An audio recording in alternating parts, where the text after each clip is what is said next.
Oi, gente, meu nome é Maria Eugênia, sou professora de gramática do cursinho Alvo da Unesp de Dracena e hoje eu estou junto com a minha parceira de disciplina e de vida também e nós iremos abordar alguns tópicos, alguns assuntos que são mais cobrados, tanto no Enem quanto em outros vestibulares em geral, até mesmo em... Como a professora Maria Eugênia já disse, meu nome é Vitória e hoje eu vou abordar com vocês 5 temas que são bem recorrentes em todos os vestibulares. Então eu vou começar pela função da linguagem, que tem a apelativa, a referencial e a metalinguística, junto com a metalinguística, a poética e a fática. A apelativa é quando literalmente a gente apela, a gente quer convencer o leitor de algo que como eu disse, para convencer. Eu tenho que convencer a Maria de que eu vou dar aula hoje que vai ser legal. Eu tenho que convencer alguém de algo. Então essa é a apelativa, como, por exemplo, vote em mim. Eu estou apelando para vocês, estou meio que afirmando também. E a referencial é quando você tem uma referência sobre aquilo, assim como o próprio nome diz. Ela vai te referir a algo para você poder estar se guiando. Utilizando como exemplo. E nós podemos utilizar esses tipos no caso da referência, em frase, em textos, em pequenas... Vocês começam a utilizar exemplos. Ah, tá, aqui tá fazendo referência de algo. Tá, então eu sei que ali vai estar sendo referencial. Então comecem a fazer esses trocadilhos. Pode até parecer meio bobo, mas... Na verdade, quando você começa a utilizar esses exemplos, a nossa cabeça não já liga, já começa a fazer as ligações. Ah, tá, beleza, isso daqui é referencial. Isso eu não vou... Aí temos a poética e a fática. A poética é quando você quer mandar para o seu receptor uma mensagem. Então, ela pode ser uma carta ou até mesmo sendo oral. E a fática é quando você quer interromper ou complementar algo num discurso, como... numa conversa no telefone, que você acaba interrompendo para continuar o que você está querendo dizer, e até em cartas, ou no bom dia, e aí você já corta falando, tudo bem, não sei o quê. Então, uma maneira mais informada. Como objetivo principal, mostrar as emoções. Então, ela, como já diz o nome, ela é emotiva.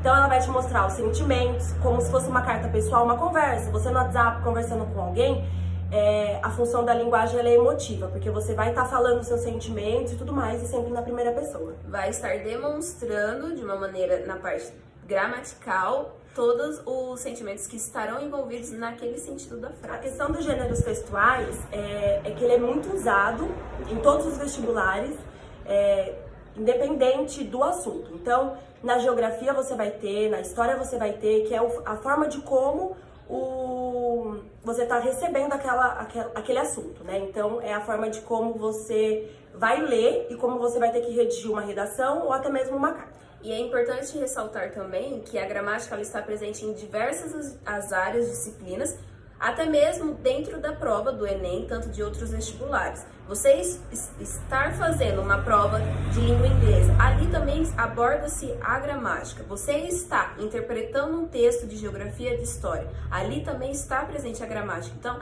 é muito importante ressaltar que a gramática, a língua portuguesa, não fica somente naqueles contextos. As figuras de linguagem, elas são utilizadas não só na fala, como também na escrita. Nós utilizamos muito em textos como tias, charges, ela é muito utilizada. Até mesmo elas estão presentes, vocês devem se lembrar, nasquelas tirinhas da Mafalda, da Turma da Mônica. Então, possivelmente você já encontrou uma figura de linguagem. Usa ela diariamente. Exatamente. Até mesmo na ironia, em falas, assim, totalmente informais. Então, esse também é um tópico bastante importante que vocês irão encontrar nesses tipos de provas. Bom, dando continuidade na linha de raciocínio da professora Vitória, eu irei abordar com vocês alguns dos assuntos que mais são cobrados na prova do Enem. Primeiro de tudo, qual que é o maior medo quando o candidato, o aluno vai se inscrever na prova do Enem?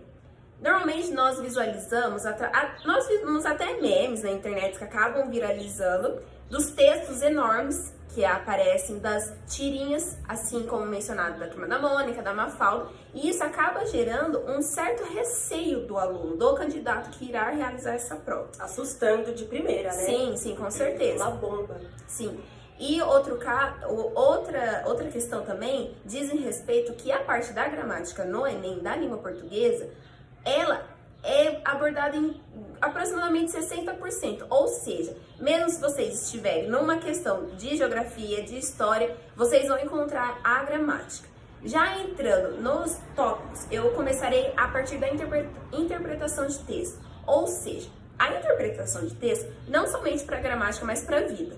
Ela deve estar presente. Por quê? Porque é a partir dela que você não vai bater o olho e falar assim, putz, como que eu faço essa questão? Nossa, é muito grande. Aprendam a identificar tanto como palavras-chave, o sentido da frase ou do texto que está sendo abordado. Uma técnica que eu normalmente acabo comentando com os meus alunos é de manterem sempre o hábito da leitura. Tudo bem que hoje em dia tudo é tecnologia, tudo são as redes sociais, mas mantenham-se atentos nessas informações, nessas notícias, textos, que vocês acabam, por fim, agregando valor na vida de vocês. Não somente ficar lendo, eu sei que é muito bom ficar lendo fofoca, essas coisas, memes, etc. Só que, sim, é muito bom, a gente sempre vê. Mas vocês têm que ter um hábito de leitura que possa trazer um valor para vocês, para que vocês cheguem numa prova dessa e não fiquem, nossa, ou se não chega e fala assim, nossa, realmente isso aqui faz sentido, eu li em algum livro, alguma revista. Quando você já tem a informação na sua cabeça, você consegue redigir, tá colocando ali em prática. Exatamente. Então, por isso que eu falo, quem ler bem, fala bem, escreve bem. Então, isso não cai somente para as questões da prova, mas também para a redação, que é um dos pontos mais importantes na nota para o Enem. Entrando na mesma linha, existe também a interpretação de texto não verbal. Tá, Maria, mas o que seria essa interpretação de texto não verbal? Gente, só muda o nome, mas são os infográficos que aparecem, as tabelas, as charges, as tirinhas, que normalmente essas tirinhas, todos esses sujeitos, eles podem vir acompanhados de um texto ou não. Ou, por exemplo, eu vou deixar um exemplo no finalzinho de uma interpretação de texto não verbal. Quando, na questão, a pessoa coloca apenas a charge ou a tirinha e logo em seguida já vem as alternativas, para que vocês possam interpretar qual o sentido. E normalmente aparecem muitas figuras de linguagem, ou seja, estejam atentos nessas questões da interpretação, juntamente ligando com figuras de linguagem. Vocês estão percebendo que a gramática, ela tem isso. Uma linha começa a seguir e acompanhar as outras. Uma costura a outra. Com certeza. Bom, já entrando em um outro tópico, podemos estudar bastante a questão da variação linguística. No nosso país, no Brasil, existe uma diversidade de variação linguística. E isso é um dos aspectos que mais se cobram. Vocês podem até ter percebido alguns memes que fizeram, se eu não me recordo o ano retrasado, mas de variações linguísticas que utilizam assim, lá no Nordeste, ou em São Paulo, ou no Rio de Janeiro. E isso também é um ponto bastante importante que vocês devem se atentar, junto com a interpretação daquela fala. Então, assim, já anotem aí, variação linguística. São várias. Bom, continuando, dentro das variações linguísticas, irei dar alguns exemplos. A linguagem formal. Quando a gente vai conversar com o seu chefe, ou você vai escrever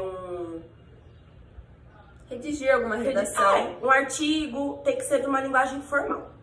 Bom, outro tipo de linguagem que normalmente nós já estamos acostumados seria a linguagem informal. Que é quando a gente fala tipo e não sei o quê, e aí a gente fala umas gírias, ela é a linguagem informal, porque ela não é 100% correta. E também a linguagem oral. Que é a que a gente conversa, Nem sempre a gente vai estar falando o português 100% certo, né? Que às vezes a pessoa fala nós vai, nós vamos. A gente vai. Sempre vem um português errado. As professoras também falam bastante errado. Mas aí é a linguagem oral. Ela às vezes pode estar em forma informal ou formal. Sim. E por fim, aqui eu havia comentado, a linguagem regionalismo. Ah, da região. A linguagem... Até eu raciocinar. Oh, Deus! A linguagem das regiões. É o centro-sul, o oeste, cada região fala de um jeito. Puxa ou não puxa. Puxa o R. Ou às vezes fala mais assoviando no caso. Ó, professora. Então, como o nosso país é um país que... Bastante diversificado. É bem diversificado, então ela faz parte dessa linguagem. Que é um dos diferenciais da nossa língua. Porque assim, às vezes em questão de passeio, vou passear pro Nordeste. Às vezes, as gírias, os ditados dele, nós não podemos entender. Só que isso é uma variação linguística. E cabe a nós respeitar e entender esse tipo de variação linguística também como forma de gramática. Bom, pessoal, foi isso. Tá vendo, né? Não dá pra gravar uma aula. Foi isso, espero que vocês tenham gostado. Qualquer dúvida, podem nos mandar mensagem. Anotem cada dica, porque elas vão ser importantes na hora de vocês estarem fazendo o vestibular de vocês. E é isso. Boa prova, tenham muita paciência. Vão com calma, durmam bem, comam direito, levem comida e não se esqueçam de prestar bastante atenção e ter paciência. E priorizem a saúde mental de vocês. Estudem muito, mas não ao ponto de se surtar. tornar um esgotamento mental. E é isso, boa prova. Beijo!